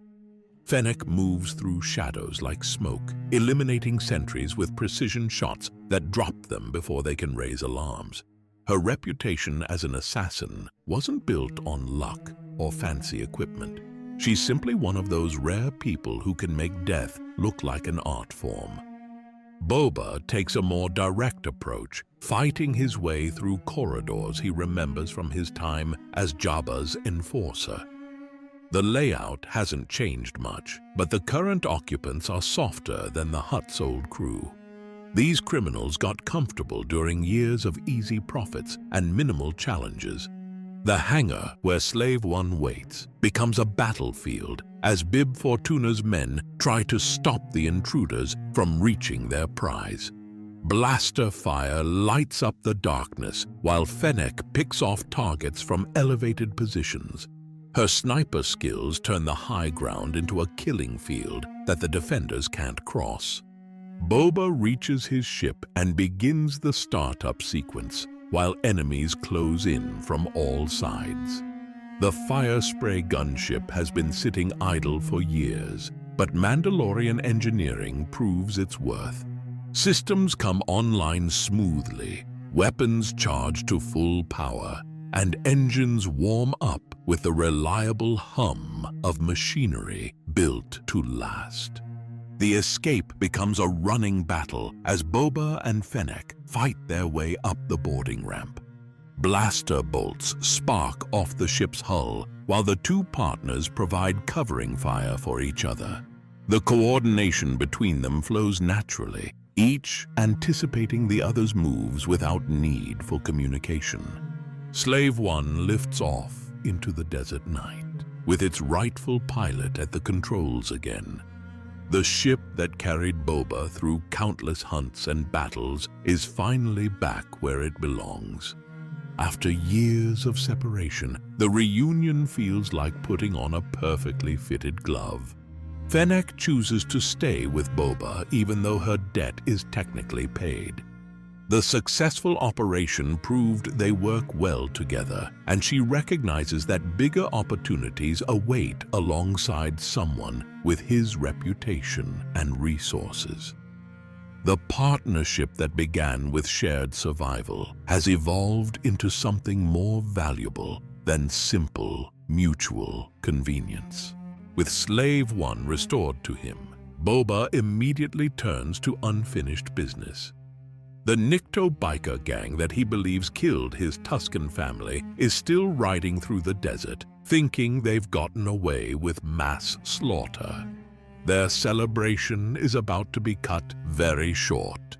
The Kintan Striders are racing across the dunes on their swoop bikes when death arrives from above. Slave One drops out of the sky like a mechanical bird of prey, its weapons already locked onto targets below. The bikers have maybe 3 seconds to realize they're under attack before the strafing run begins. Ship-mounted cannons turn the desert into a killing field. Swoop bikes explode in brilliant fireballs while their riders disappear in clouds of superheated sand. The attack is methodical and merciless, eliminating the entire gang in a single pass. No survivors, no witnesses, no second chances. Boba watches the destruction from his cockpit with cold satisfaction. These criminals thought they could attack his family and face no consequences. The burning wreckage scattered across the desert proves how wrong they were. Justice might be delayed, but it's never forgotten. But even with the gang eliminated, something still bothers Boba about his lost armor. The Mandalorian plates that defined his identity for decades are somewhere on Tatooine, and he needs to find them. The logical place to start looking is where everything began, the Sarlacc pit. Flying Slave One back to the pit of Carkoon feels like returning to the scene of his own death. The creature that swallowed him years ago might still be alive down there, and with it the armor that the Jawas might not have been able to steal. It's a long shot, but long shots sometimes pay off. Lowering the ship into the Sarlacc's maw takes nerves that most pilots don't possess. The creature's tentacles lash out immediately, trying to drag Slave One down into the depths, where it can digest both ship and crew at its leisure. But this time, Boba has advantages he lacked during his first encounter. The battle between Starship and Ancient Predator plays out in the depths of the desert pit. Tentacles wrap around Slave One's hull while the creature's beak tries to crack the ship open like a shell. Alarms blare in the cockpit as systems strain under pressures they were never designed to handle. Fennec ends the fight with a single weapon that turns the Sarlacc's size against it. The seismic charge drops into the creature's throat and detonates with enough force to shatter rock formations. The explosion that follows can be felt for miles, finally killing the monster that terrorized this part of Tatooine for thousands of years. With the Sarlacc dead, Boba searches its remains for any trace of his armor. But the acidic environment has destroyed everything except the creature's own biological components. The Mandalorian plates that once made him famous are gone, dissolved or scattered beyond recovery. The disappointment stings more than he expected. That armor connected him to his father's legacy and his own reputation as the galaxy's most dangerous bounty hunter. Without it, he's still skilled and dangerous, but he's also just another face in a universe full of people trying to survive through violence. Sitting by their campfire that night, Boba reflects on everything that's happened since his fall into the Sarlacc. The near-death experience, the time with the Tuskens, the loss of his adopted family, and now the recovery of his ship. Each event has changed him in ways he's only beginning to understand. He tells Fennec that he's tired of working for idiots who treat skilled professionals like disposable assets. The endless cycle of taking contracts from people who don't understand the risks involved has led to nothing but disappointment and betrayal. It's time for a different approach to survival. The idea of forming his own organization appeals to both of them. Instead of selling their services to the highest bidder, they could build something lasting. A family based on mutual loyalty rather than temporary convenience. The Tuskens showed Boba what that kind of community could accomplish. Fennec listens to his vision and recognizes the potential it represents. She spent most of her career working alone, trusting no one and depending only on her own skills. The prospect of belonging to something larger than herself is both exciting and terrifying. When Boba offers her a permanent partnership with shared profits and genuine loyalty, she accepts without hesitation. The alternative is returning to the lonely existence of a freelance assassin, always looking over her shoulder and wondering when the next betrayal will come. Their agreement marks the beginning of something that will reshape the criminal underworld on Tatooine. Two survivors who should have died in the desert are about to prove that the most dangerous partnerships are built on mutual respect rather than fear. Unknown to them both, events are already in motion that will give them the chance they need to seize power. The Mandalorian Din Djarin has acquired Boba's armor and is traveling across the galaxy with it. Soon their paths will cross, and Boba Fett will have the opportunity to reclaim not just his equipment, but his place as a legend.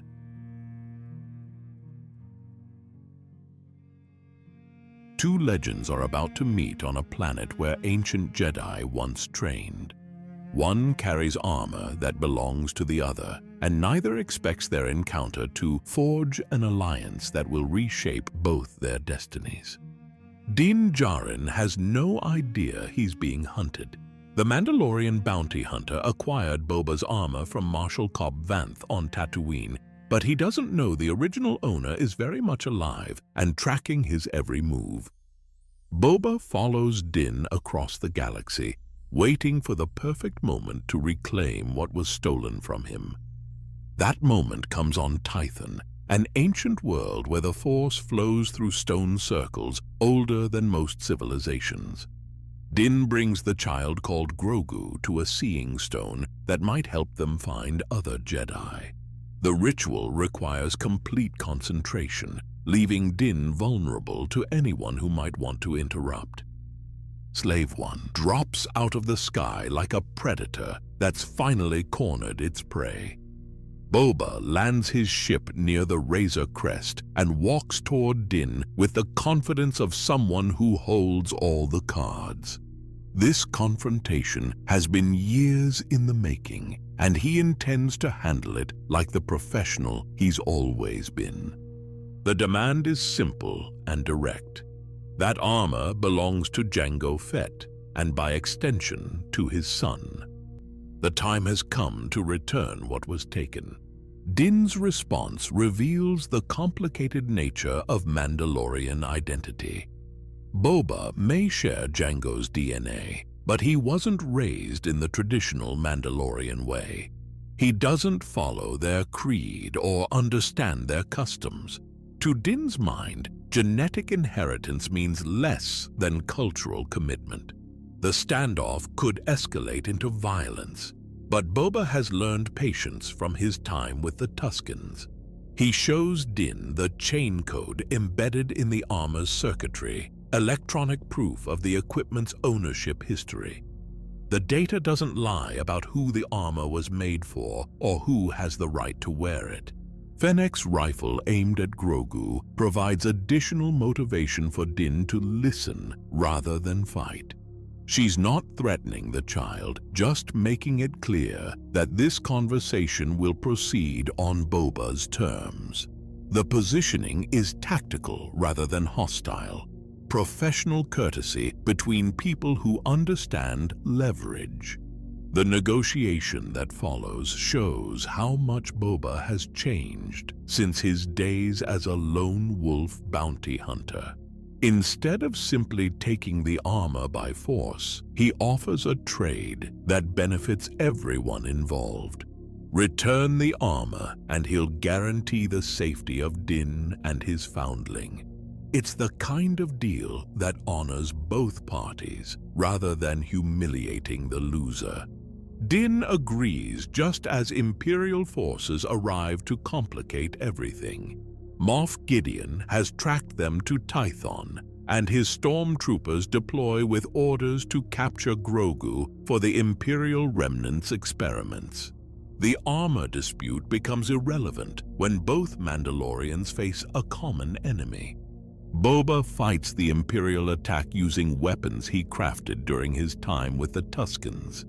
The Gaddafi stick moves in his hands with deadly precision, smashing through stormtrooper armor like it's made of cheap plastic. The Tusken fighting techniques prove surprisingly effective against opponents trained for conventional warfare. But when the battle intensifies, Boba seizes his chance to reclaim what belongs to him. The Razor Crest sits unguarded, while Din fights on the temple steps. Boba rushes to the ship's cargo hold and finally puts on the armor that defined his identity for so many years. The transformation is immediate and terrifying. Boba Fett in simple clothes is dangerous enough, but Boba Fett in full Mandalorian armor is a force of nature. Wrist rockets, jetpack missiles, and integrated weapons systems turn him into a one-man army capable of destroying entire squads. The Imperial attack crumbles under the combined firepower of two Mandalorians working together. Din's modern equipment and Boba's legendary reputation create a partnership that overwhelms professional soldiers trained for galactic warfare. The stormtroopers who seemed so threatening moments earlier become scattered bodies in the ancient ruins. But their victory on the ground doesn't prevent Moff Gideon's larger plan from succeeding. Dark Trooper droids swoop down and capture Grogu from the Seeing Stone, carrying him up to the Imperial cruiser waiting in orbit. The child that Din has risked everything to protect disappears into enemy hands. Boba pursues in Slave One, but holds his fire when Din warns that attacking might harm Grogu. The restraint demonstrates his commitment to their agreement. He promised to protect Din and the child, and that promise extends to tactical decisions that might compromise his own safety. With Grogu captured, the original arrangement between Boba and Din evolves into something deeper. Boba has his armor back, but their deal won't be complete until the child is safe. The honor code he learned from the Tuskens demands that he fulfill his obligations regardless of personal cost. The rescue mission brings together allies from across the galaxy. Cara Dune provides New Republic connections. Migs Mayfeld offers Imperial intelligence and infiltration skills. Bo-Katan Kryze and Koska Reeves add Mandalorian firepower and tactical expertise. Each brings abilities that complement the others. Boba's role in the planning phase reveals how much his perspective has changed. The man who once worked alone now coordinates with a team, sharing information and deferring to others' expertise when appropriate. The armor may look the same, but the person wearing it has learned the value of cooperation. The mission to Morak demonstrates both Boba's limitations and his adaptability. His clone face makes infiltration impossible, but his ship and pilot skills prove essential for extraction under fire. When Imperial TIE fighters pursue their escaping shuttle, Boba responds with a seismic charge that obliterates both threats in a single blast. The final assault on Moff Gideon's cruiser showcases Boba's tactical thinking at its finest. Instead of attacking the Imperial ship directly, he stages a fake assault on Din's infiltration team. The deception allows their shuttle to land in the enemy hangar while maintaining the illusion that they're refugees rather than commandos. Once the strike team is aboard Gideon's ship, Boba disappears into hyperspace rather than lingering to fight. The restraint shows professional discipline that values mission success over personal glory. His job is to deliver the team safely, and that mission is complete once they're inside enemy territory. The rescue succeeds beyond anyone's expectations when Luke Skywalker arrives to collect Grogu for Jedi training. The child is safe, Din's obligations are fulfilled, and Boba's promise is kept. The alliance that began with a dispute over stolen armor ends with mutual respect between professionals who understand honor. With their debt paid and their mission complete, Boba and Fennec part ways with Din Djarin. They've honored their agreement and proven their reliability, but they have their own plans to pursue. The galaxy is full of opportunities for people willing to seize power when it becomes available. The partnership with Din has shown Boba something important about leadership and loyalty. Working with others doesn't have to mean weakness or compromise. Sometimes the strongest position comes from building alliances with people who share your values, even if they don't share your methods. Standing on his ship with his armor restored and his reputation enhanced, Boba Fett looks toward Tatooine with new ambitions. The desert world where he nearly died has become the place where he'll build his future. But this time, he won't be working for someone else's vision. He'll be creating his own legacy from the ground up. The galaxy's most famous bounty hunter is done taking orders from other people. Now it's time to build an empire of his own, starting with the throne where it all began. Boba Fett returns to Tatooine with a plan that's been forming since his time with the Tusken Raiders. He's tired of working for bosses who treat skilled professionals like disposable tools. The partnership with Din Djarin showed him what cooperation between equals could accomplish. Now, he's ready to become the one giving orders instead of following them. Jabba's palace sits in the desert exactly where Boba left it years ago, but the current management has gotten soft and careless. Bib Fortuna has been running the criminal empire from the same throne where Jabba once held court. The Twi'lek thinks his guards and walls make him untouchable, but he's forgotten what real danger looks like. Boba and Fennec walk into the throne room like they own the place, which in a few minutes they will. The guards who try to stop them discover that legends don't stay dead just because it's convenient for everyone else. Blaster fire lights up the chamber as Boba cuts through defenders who never faced anyone of his caliber. Bib Fortuna's pleading falls on deaf ears. This isn't about mercy or negotiation. This is about claiming what belongs to someone strong enough to hold it.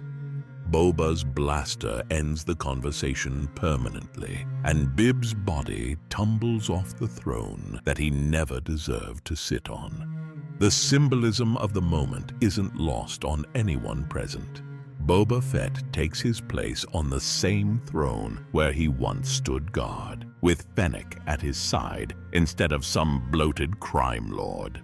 The hunter has become the hunted, and the servant has become the master. But Boba's vision for leadership differs dramatically from his predecessor's approach. Where Jabba ruled through fear and intimidation, Boba wants to build something based on respect and mutual benefit. The lessons he learned from the Tusken Raiders about community and loyalty will guide his decisions as the new boss.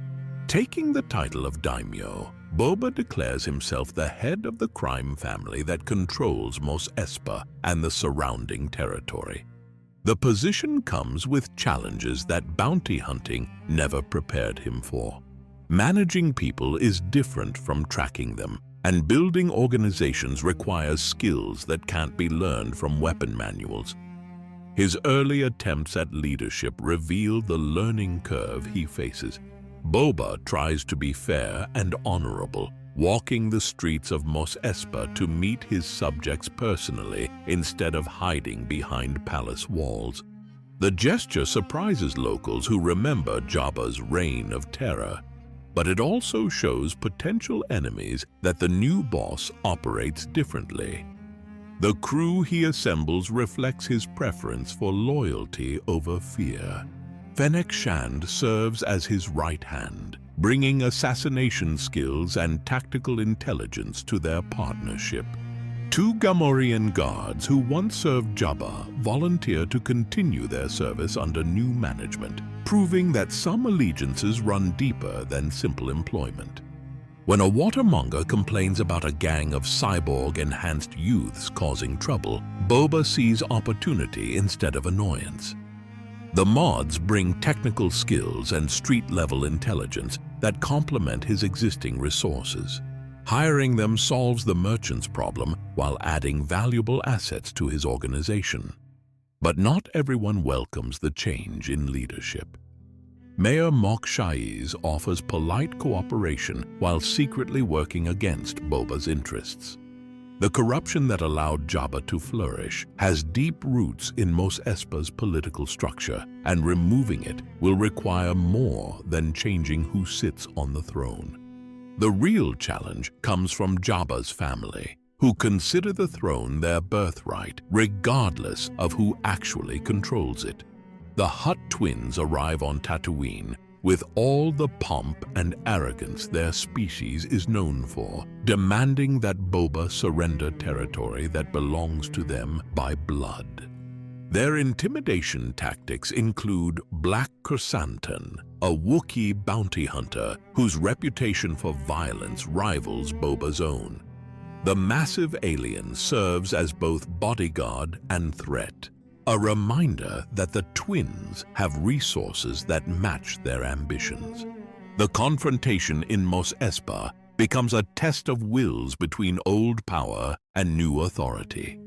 The twins expect Boba to bow to their superior claim, but he's done bowing to anyone. The standoff ends with warnings rather than violence, but everyone understands that the conflict is far from over. Black Krrsantan's assassination attempt comes as no surprise to anyone who knows how these disputes usually end. The Wookiee infiltrates Boba's palace and attacks him in his Bacta tank, using his massive strength advantage to ragdoll the crime lord around his own throne room. The fight that follows showcases both Boba's vulnerability and his resourcefulness. Without his armor and weapons, he's just another aging warrior facing a younger, stronger opponent. But his guards, Fennec and the Mod Gang, work together to subdue the assassin through teamwork that compensates for individual limitations. Boba's decision to spare Black Krrsantan's life reveals the kind of leader he intends to become. Mercy isn't weakness when it's offered from a position of strength. The gesture demonstrates confidence that impresses allies and confuses enemies who expect him to follow traditional crime lord protocols. The Hutt twins' sudden reversal surprises everyone involved in the dispute. Their apology and withdrawal from Tatooine comes with gifts that suggest they're more afraid of something else than they are interested in fighting Boba. The young Rancor and Black Krrsantan himself become peace offerings that strengthen Boba's position. Freeing the Wookiee assassin and advising him against working for treacherous employers shows Boba's growing understanding of leadership psychology. Sometimes the best way to gain loyalty is to give people the freedom to choose their own path. Krrsantan's decision to stay on Tatooine and eventually work for Boba proves the strategy's effectiveness. But bigger threats than family rivalries are already moving against Boba's new empire. The Pike Syndicate has been expanding their spice trade through Tatooine, and they have no intention of sharing profits with some upstart crime lord who thinks he can tax their operations. The discovery of Mayor Shaiz's collusion with the Pikes reveals how deep the corruption runs in Mos Espa's government. The Spice Runners have been paying bribes for protection while publicly maintaining the fiction that they're legitimate businessmen. Boba's insistence on ending drug trafficking in his territory puts him on a collision course with enemies who have more resources and fewer scruples. When Cobb Vanth intercepts Pike smugglers and destroys their spice shipments, the Syndicate's response is swift and brutal. They hire Cad Bane, the legendary Duros bounty hunter who once mentored Boba, to eliminate the threat through targeted violence that sends a clear message. Cad Bane's attack on Cobb Vanth represents everything Boba has learned to despise about the criminal underworld. The old ways of solving problems through fear and intimidation create cycles of violence that destroy communities and corrupt everything they touch. His decision to oppose the Pikes isn't just about territory or profits. It's about proving that a different kind of leadership is possible. The gathering of forces for the coming war shows how much Boba has changed since his days as a solitary hunter. He builds alliances with Freetown's citizens, trains his Rancor as a mount, and prepares defensive positions that will give his smaller force advantages against superior numbers. Standing in the ruins of the sanctuary cantina that the Pikes bombed, Boba Fett prepares for the fight that will determine whether his vision of honorable leadership can survive in a galaxy that respects only strength. The boy who once sought revenge against a single Jedi has become a man trying to build something worth protecting. The student is about to face the teacher in a battle that will determine not just who controls Tatooine, but what kind of leader Boba Fett has truly become. The war arrives in Mos Espa like a sandstorm made of blaster fire and bad intentions. Pike Syndicate forces flood the city streets with overwhelming numbers, supported by weaponry designed to crush any resistance. But their most devastating assets are the two Scorpinek droids that tower over the battlefield like mechanical giants built for destruction.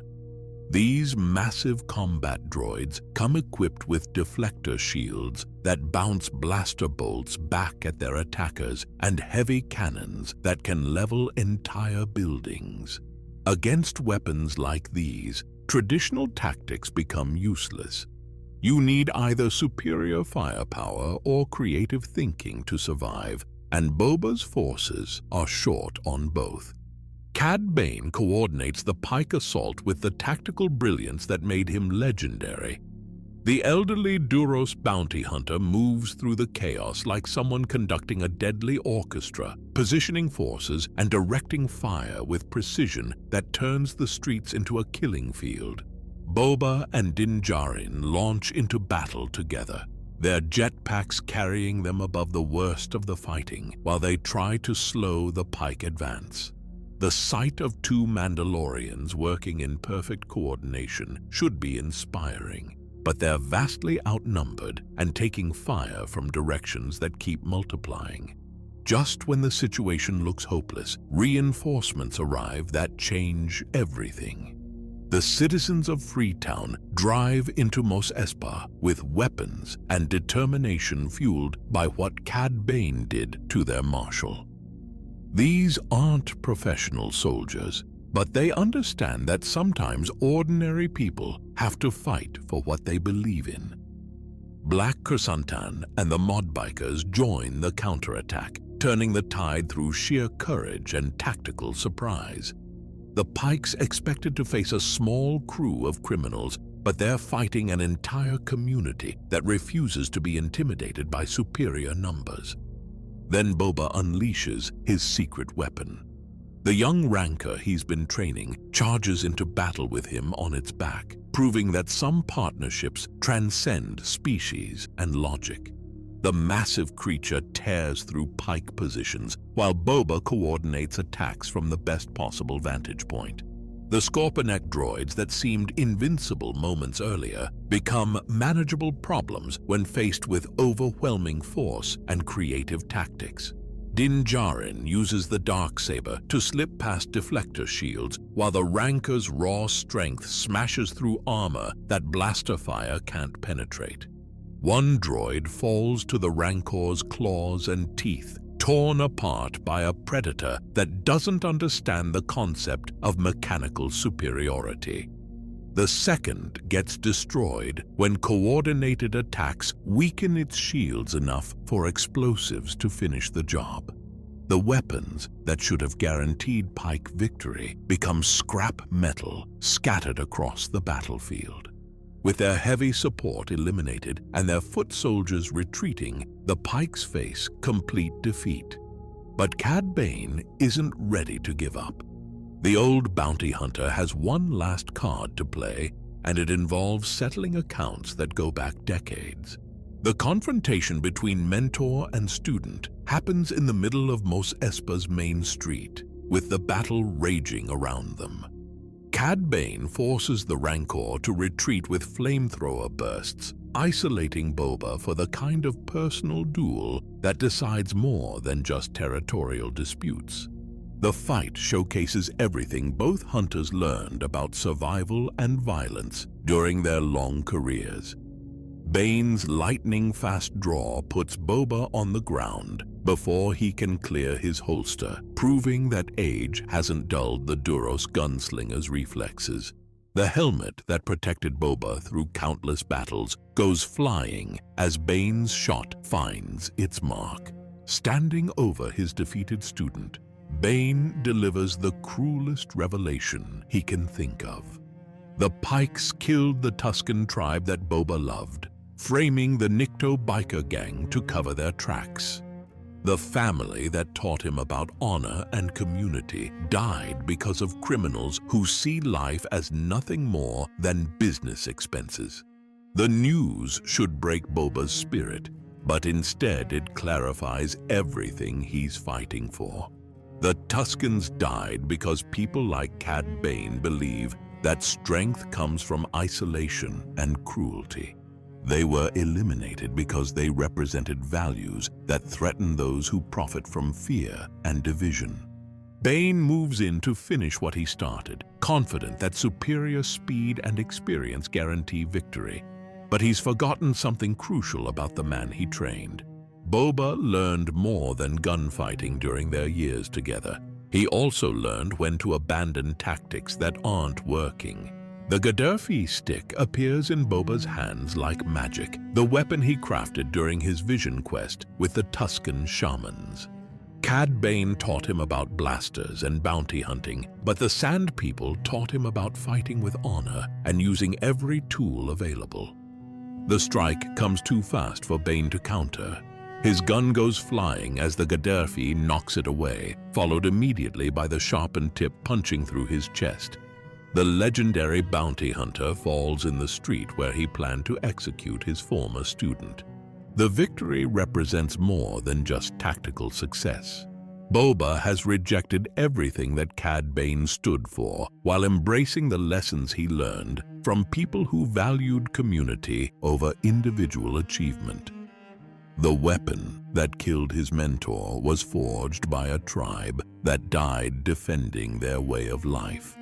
While Boba fights for his life in the streets, Fennec executes the mission that will end the war permanently. She infiltrates the meeting where the Pike boss, Mayor Mok Shaiz, and the heads of the local crime families are dividing up Tatooine like a business transaction.